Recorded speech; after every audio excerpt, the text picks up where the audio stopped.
Good morning, everybody. Happy Monday. We have an amazing show for everybody today. What do we have, Krystal? Indeed, we do. At the time that his campaign is surging, we have Senator Nina Turner, campaign co-chair for Bernie Sanders, on the show to talk about a blistering op-ed that she published over the weekend and all things Bernie and his campaign. We're also going to take a look so it seems like MSNBC has finally learned Andrew Yang's name. Yes. But they've now decided he's a billionaire. They mixed up his net worth. Congratulations, Andrew, according to MSNBC. Apparently, he actually has the least amount of money in the entire field, which makes it more ironic. Yes, indeed. A friend of mine, Cassie Chambers, has just wrote an incredible book about her childhood growing up in Appalachia and sort of the mythology around that region. We're going to talk about that. And we also have an Iowa caucus expert on the show to break down the mechanics and how things could break there in that all-important state.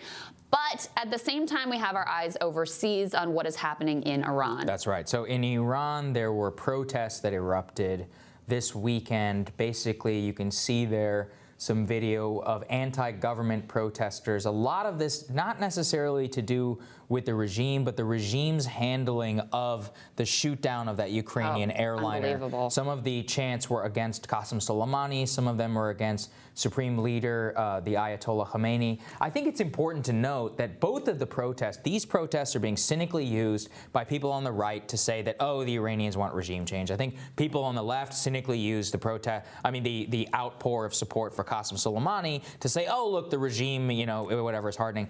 It's a dynamic, complex society. There are 80 million people who live in Iran. How about we let the Iranians figure out what they want to do instead of interposing whatever is good for our domestic political concern onto both sides? And here's the thing, too. Not everything is about Donald Trump. No. And not everything is about us. Right. Right? I mean, can you imagine the response in this country if not only did they accidentally shoot down this passenger airline, 176 people, then they lied about it. I mean, of course there are going to be protests in the street. And we should also keep in mind that before any of this happened with the assassination of Soleimani, there were massive protests that the regime was trying to put down and killing protests, shooting at protesters, et cetera. So this is an ongoing dynamic situation. And if you're trying to fit it into your left-right political narrative, chances are you're going to end up looking like an idiot. Yeah, the regime has some support and it has some detractors. And guess what? It's a complicated situation. So anybody who tells you that they have the full answer,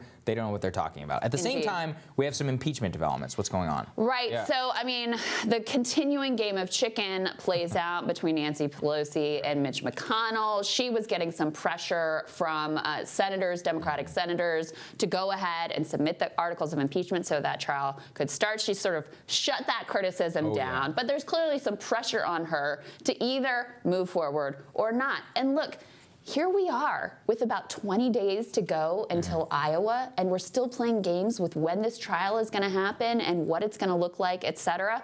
Pelosi was on the Sunday shows over the weekend to talk a little bit about this. Let's take a listen to what she had to say. Let's just see what the Senate does. The ball will be in their court soon. And as I say, we think that the American people have been very fair about saying, yes, we do want to see witnesses. That wasn't part of the discussion 3 weeks ago. It's about a fair trial. They take an oath to have a fair trial, and we think that would be with witnesses and documentation. So that dynamic has, now the ball is in their court to either do that or pay a price. Listen, if you're committed to getting President Trump out of office, as I am, don't you need to pay some mind to the fact that there is an election unfolding right in front of us today? I mean, it is very, very possible that Andrew Yang will not be on the debate stage this week because of this impeachment obsession. Rather than doing polls that could have allowed Yang or other candidates to qualify for this debate, news organizations were spending their money on impeachment focus, impeachment coverage. And also, if you are a candidate who's more of an outsider, who doesn't have as much sort of natural purchase in the media or isn't part of this impeachment drama, makes it so much harder for you to break through. So this whole thing has already had a massive impact on the Democratic primary. And you know what? The Yang campaign, I think they released an internal poll that showed them at 5% in New Hampshire. So if they had had one more poll, I mean, one or two more. They need two more. Two more, then they would have made the debate stage. And I think we tried to say this from the very beginning, is that this is a zero-sum game. They kept saying, oh, we can walk and chew gum. No, from a media perspective, it is a zero-sum game. What is Bernie Sanders going to do do. He's currently at the height of really right on the precipice of almost becoming a front runner in this Democratic race, and the ability to run the map if he were to win Iowa and New Hampshire. You're going to take the guy off the campaign trail for 2.5 weeks. Go ask them behind closed doors, any of them, if they think that's worth it. Of course it's not worth it for Bernie and Warren, Cory Booker, Amy Klobuchar, all these other people to be sitting at their Senate desk for 6 days a week. How are they even going to get to? They won't even be able to do night rallies. They'll have to Skype them in or something like that. And meanwhile, Biden, who's right there, number 2 in New Hampshire, number 3, 4, whatever in Iowa, he's going to be out there running the table the entire time and the focus of attention. The whole thing is just absolutely insane. I mean, honestly, it's essentially another form of rigging because you really disadvantage Bernie Sanders and Elizabeth Warren, the two progressives. I mean, look, Cory Booker and Amy Klobuchar in there. They're not going to be the nominee. The two serious contenders. It's unfair to them, though. It is unfair to them. Of course it is. Yeah. Of course it is. But the two serious contenders in the Senate happen to be the two progressives. And this benefits, look, I had all kinds of people telling me, oh, this was bad for Joe Biden. This isn't bad for Joe Biden. He gets to have the field wide open. He gets to go out and campaign. It's good for him. It's good for Pete. But I think it is especially good for Joe because in a weird, twisted way, it's sort of elevating for him that he's at the center of this whole drama, puts him on a footing with Donald Trump. So,